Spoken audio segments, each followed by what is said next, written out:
Good morning to all of you. In the previous lecture, we have solved a problem, different variety of problem from Spring. Now, in this lecture, we'll see one more type of problem. Okay. Before that, you should know what do you mean by this strain energy. Okay.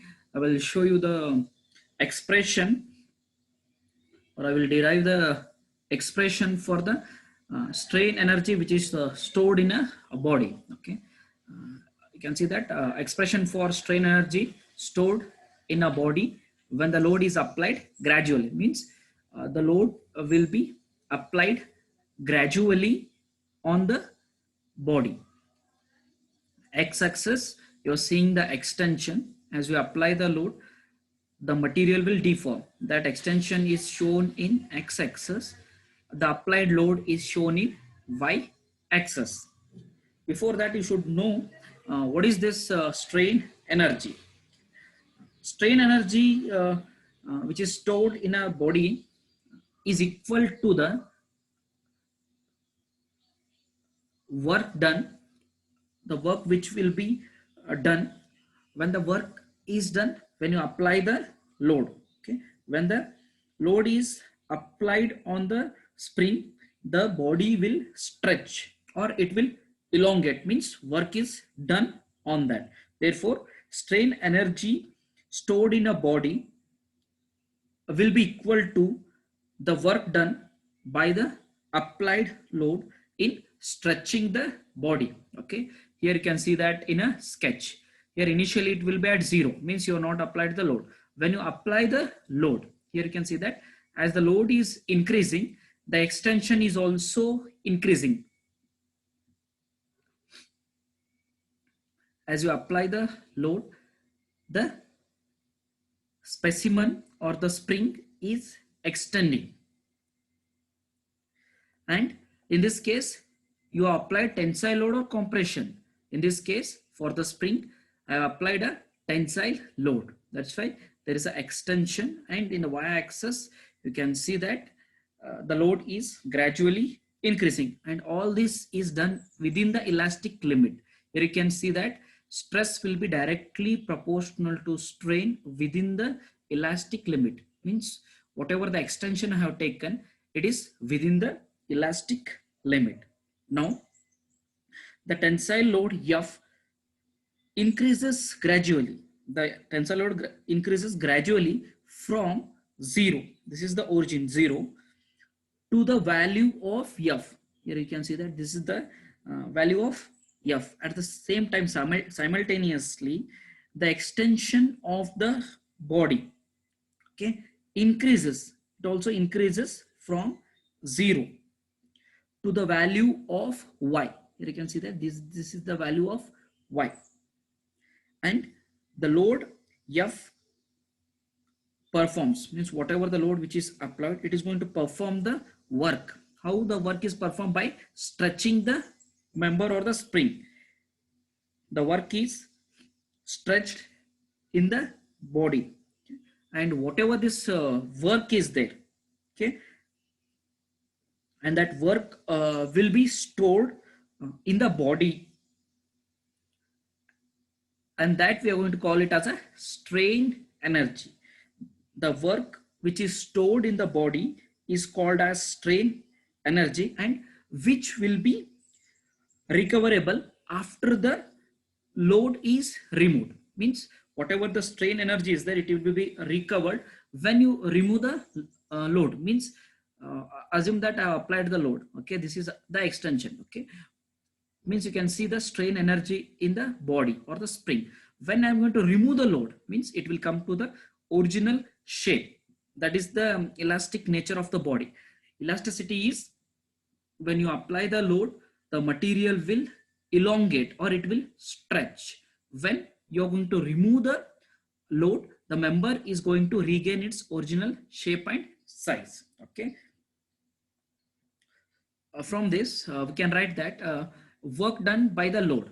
Work done means whatever the load which you apply, as a result of that, work will be done on the specimen, is equal to the area of the load extension curve. Here you can see that whatever the area of the load which is there in this extension curve, it doesn't look like a triangle.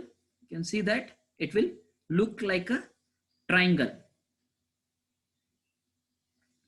Okay, means what I will take this as an area of triangle OAB.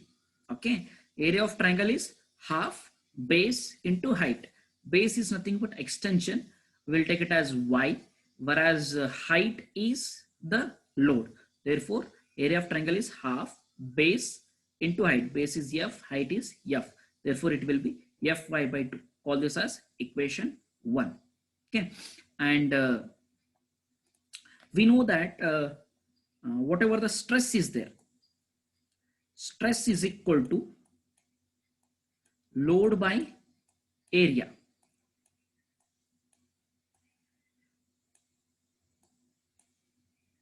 Stress is nothing but the resistance force offered by the body against the deformation, and this load in it is Newton, whereas the area it is meter or mm square, meter square or mm square. Therefore, the unit of stress is Newton per meter square or Newton per mm square. Okay, what I will do, I will take this area to the left hand side. Therefore, force is equal to stress into area. Therefore, load is equal to stress multiplied by area. And we have taken this condition within the elastic limit.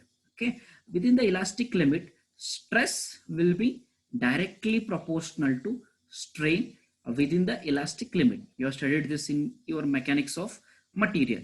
Now remove this proportionality sign and introduce a constant, that is Young's modulus E. Therefore, it is equal to E into strain. Okay, now strain, that is epsilon, is equal to, take this Young's modulus to the left hand side, it will be stress by Young's modulus. Okay, and as we know, strain is nothing but when you apply the load, the material will deform. Okay, strain is nothing but change in length to the original length. Strain is nothing but it is the ratio of change in length to original length. Change in length, here you can see that it is nothing but the extension. Okay, change in length is nothing but the extension. Okay, extension we'll call it as a y, change in length divided by original length. Strain is change in length to original length. Okay, now you can see that therefore extension is nothing but y.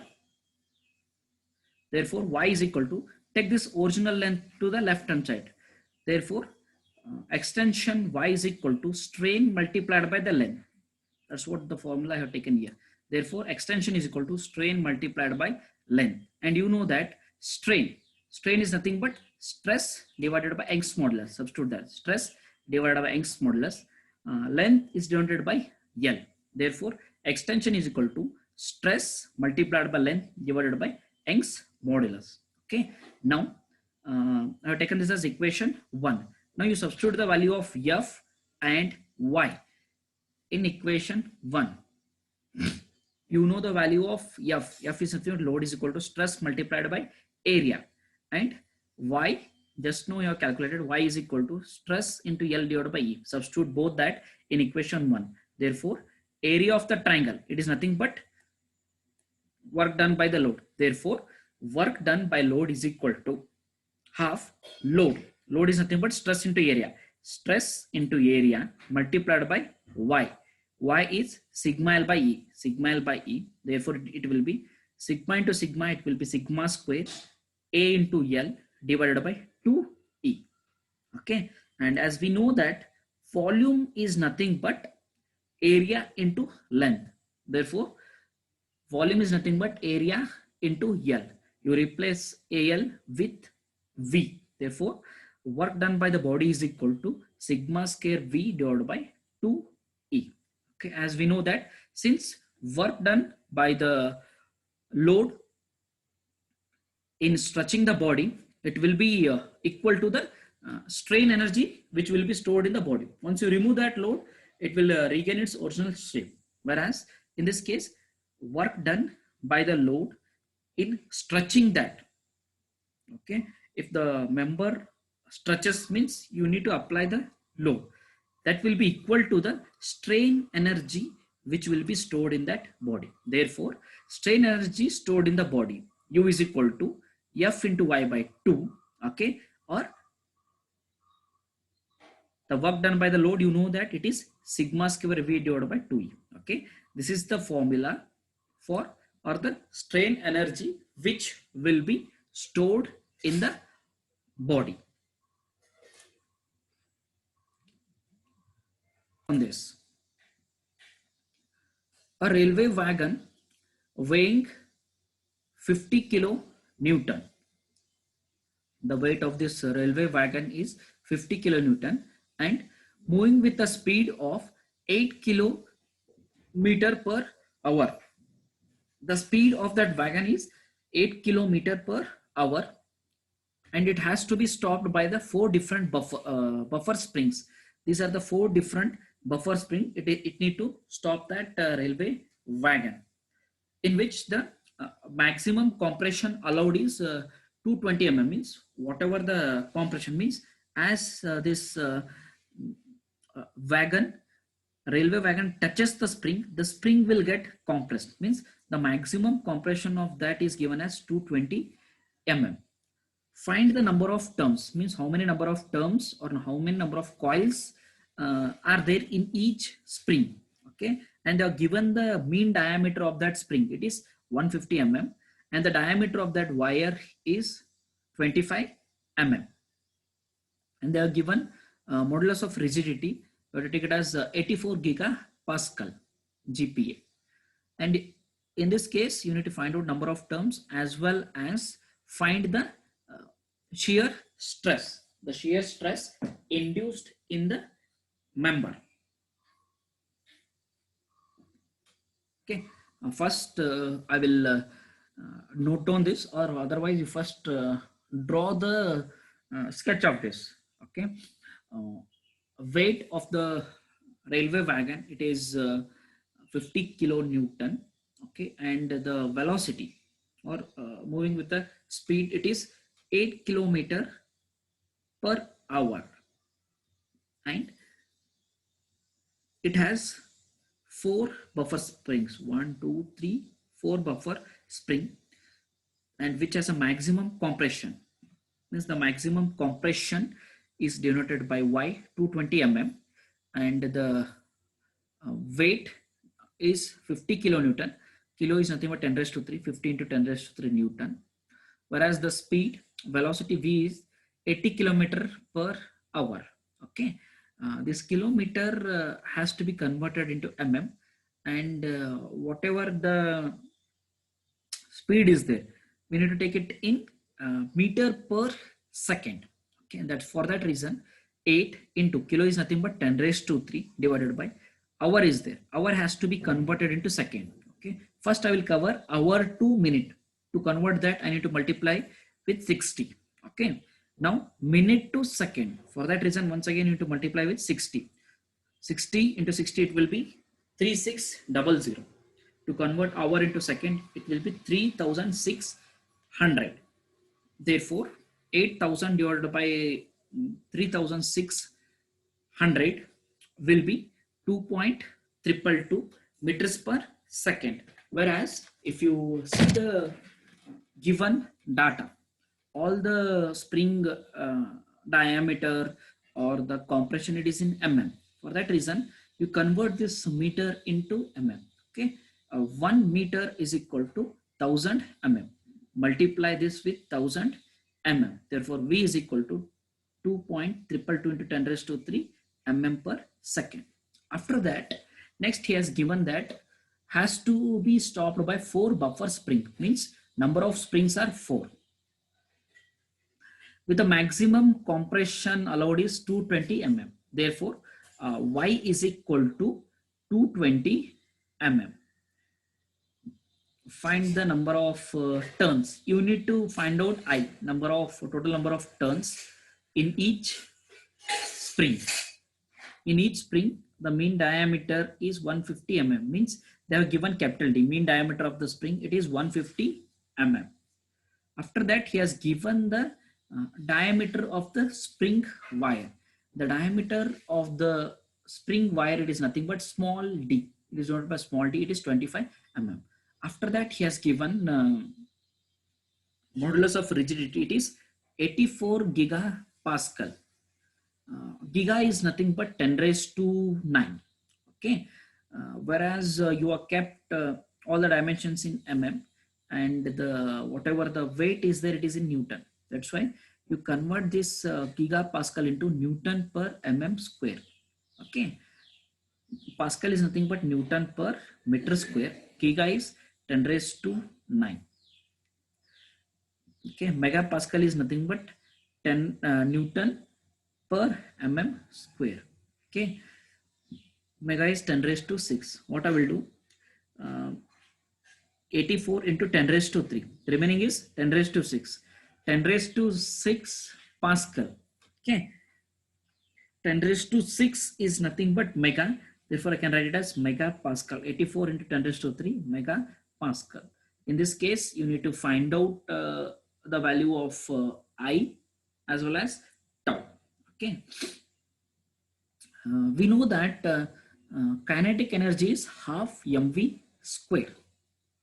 Okay, half m into v square. In this case, whatever the rail wagon is there, they are given the weight. Therefore, weight divided by gravity. It is the unit of that in meters per second square. W is given as 15 to 10 raised to 3. Substitute that 15 to 10 raised to 3. G. In this case, it is in meter per second square. Okay. Whereas all the dimensions you have taken in mm. You can see that velocity is in mm per second. Okay. You need to convert this in meter to mm. Okay. To convert meter to mm, you need to multiply with 1000. 9.81 into 1000 means it is nothing but 9810 meters per second square. Velocity, it is given 2.222 10 raised to 3 whole square. Okay, substitute that. From this you will get the kinetic energy. Okay, here the weight, it is in Newton.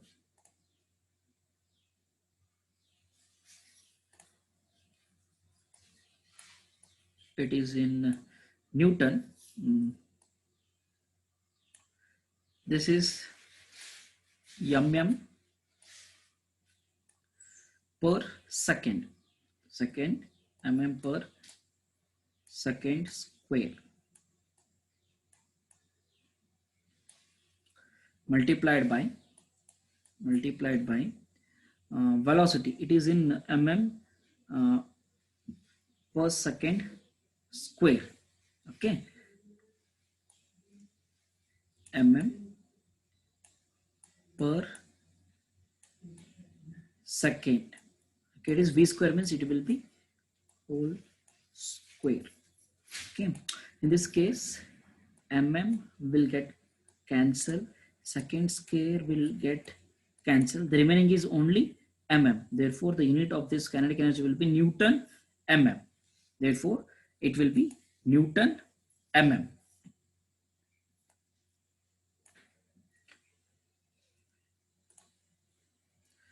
After that, once you get the kinetic energy, but we want the energy stored by each spring. This is the total energy stored. Okay, total kinetic energy, but we want the energy stored by each spring. Therefore, energy stored by each spring is equal to total kinetic energy. This is the total kinetic energy divided by how many number of springs are there? 4. Total kinetic energy divided by number of spring. Okay, this will be the energy stored by the spring. It will be 314.619 into 10 raised to 4 Newton mm. After that, next,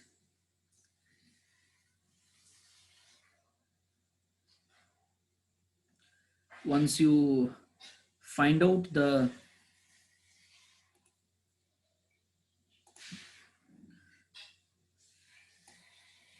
energy stored by each spring from the equation, okay, which you have just derived, that is energy absorbed by each spring is equal to half Fy.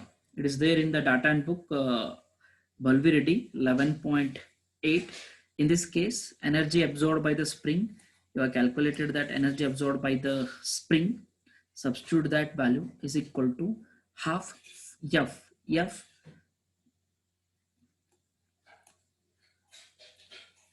You need to calculate that whatever the force is there multiplied by Y is nothing but extension. It is given in the problem. Substitute that value. From this you will get the force. Therefore F is equal to 28.6 kilo Newton. After finding the force, next step will be, okay, I, that is nothing but total number of turns or total number of coils. How many number of coils are there? Okay, to calculate that value,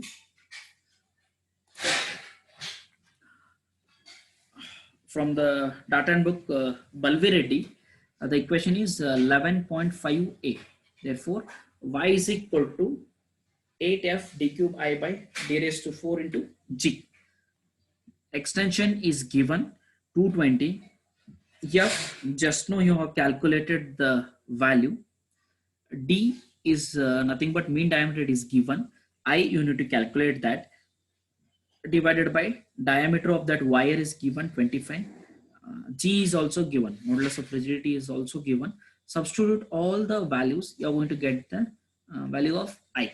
Okay, whereas in this case the I you are going to get is 9.348.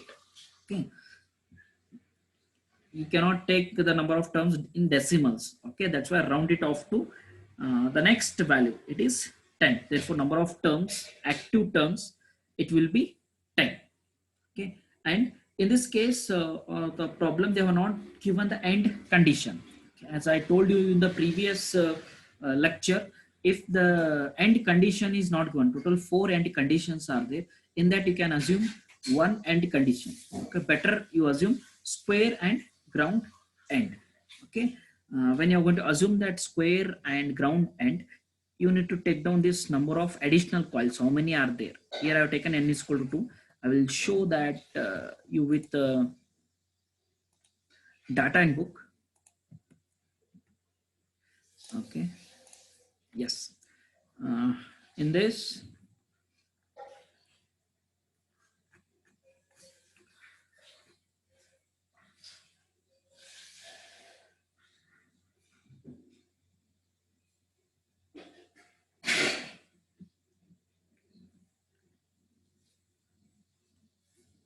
okay, from the table 11.4, these are the 4 conditions. Here what I will do, I will assume square and ground end. If it is a square and ground end, I is nothing but active coil. End coils means you need to take 2, that is n. This is nothing but n, small n. Therefore total number of coils will be active coils plus end coils. Here you can see that total number of coils are nothing but active coils plus end coils. Therefore n is equal to 2. From this table I have taken this. Therefore total number of turns will mention it as I dash is equal to I plus 2, or you can take it as n. I plus 2 is equal to, I have calculated is 10. 10 plus 2, it is 12.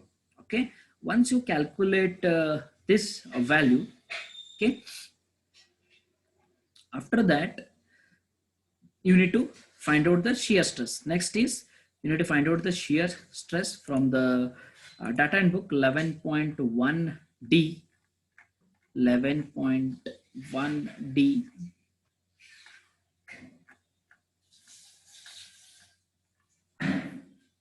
Yes, from this equation you are going to find out the shear stress. Like that I have mentioned the equation number in the data handbook, whatever I have referred. Okay, from that I am going to take this. This is the shear stress. Whereas in this case, we don't know the value of K. K is not given. Okay. When the K value is not given, you need to calculate that. It is in the data handbook. Here you can see that this is the K formula. This formula will be used to calculate the value of K. But in this case, the spring index is not given. The spring index is nothing but it is the ratio of mean diameter divided by diameter of the wire. Okay, first calculate the value of C. C is equal to mean diameter divided by diameter of the wire. Both the values are given. From this, you will get the value of C. Okay, substitute that in this equation, you will get the value of K. Once you get both K and C, substitute that in equation 11.1D. Okay, substitute the value in equation 11.1D. Therefore, shear stress is equal to 875.75. 8 into F is calculated. Substitute the value of F. It is 28.6 into 10 raised to 3. I substituted that value 28.6 into 10 raised to 3 or 28,601.8 into D. Mean diameter is given. It is 150. And K value, just now you calculated that it is 1.2525 divided by pi d cube pi. Diameter of the wire is given in the problem statement. Diameter of the wire, spring wire, it is 25 mm. Substitute all the values, you are going to find out the shear stress. In the given problem or statement, he has asked you to calculate the number of turns and shear stress induced in the member. Okay, both the values you have calculated that. Okay, this type of problems, if is asked in the final exam, it will be carrying 10 marks.